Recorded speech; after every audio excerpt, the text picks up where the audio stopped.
Many of you have heard or you've been told that Muslims are terrorists. Muslims are fanatics. Muslims are heretics. Muslims are extremists. Muslims are murderers. Muslims are hostage takers. This is what you've been told. And I'll tell you that in some cases, that is true. There have been certainly some Muslims, not just recently, but even before newspapers and the media came about, there have been some Muslims who were the meaner element of the Muslims who have done those kinds of things, certainly. But then let's be objective. Let us go to history and be objective. Have not Jews and Christians also done those things? And are they not also doing those things? Yes, they are. A criminal is a criminal. A sinner is a sinner. But you would never see in the media a Christian pedophile. You would never see a pedophile called a Christian pedophile. You will never see a murderer called a Christian murderer or a Jewish murderer. Timothy McVeigh wasn't called a Christian terrorist. Charles Manson wasn't called a Christian mass murderer. The IRA is not referred to as a Christian terrorist organization. Yet they are, in fact, committing, and they have committed, some of the gravest, repugnant crimes, but they're not referred to as Christian terrorists, Christian fanatics. Then I ask, why? Why, when a Muslim is accused, maybe not even indicted, maybe not even convicted, but if a Muslim is simply accused of something, he is called a Islamic fundamentalist, Islamic fanatic, Islamic Muslim terrorist. Why? Because the media is controlled by people who want to malign Muslims and Islam. And I say that's unfair. While yes, that is true, that some Muslims themselves are responsible for some of the distortions about Islam. Some of the distortions about Islam, some of the misconceptions about Islam is as a result of the misbehavior of some Muslims, and that is to be fair and objective. But I think if you examine history and you ask yourself the question, who perpetuated the international slave trade that resulted in 80 million people being traded like hogs and dogs over a 400-year period of time? This wasn't Muslims, but they weren't called Christian fanatics, although certainly that was Portugal, Spain, America, Great Britain, France, all Christian countries, and collaborated with the Catholic Church.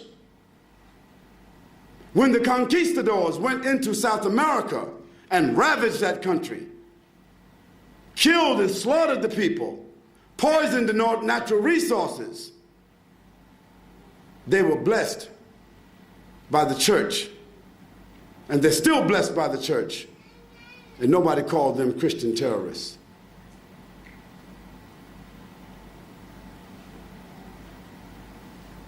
When the first settlers came to this country, there were people living here, in case you don't know that. Nobody discovered a country where people were already living.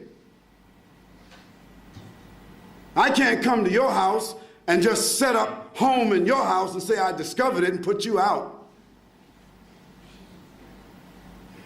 There were people living here who are now called Aborigines, a very nice word, Aborigines.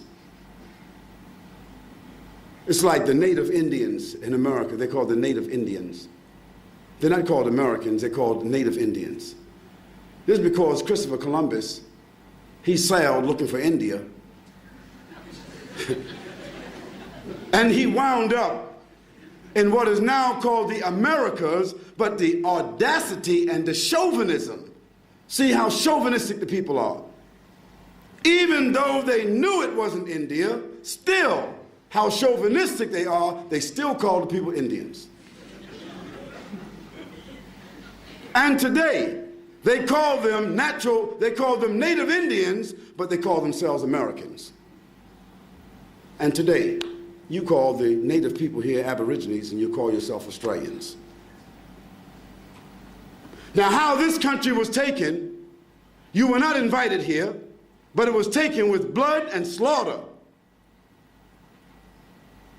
Terrorism in its purest form, but nobody called those people Christian terrorists. And now that you have sophisticated civilization here, Sydney, Australia, Brisbane, Australia, Melbourne, Australia, I mean, you know, down under, you got this, you had the Olympics here. It's all forgotten about now.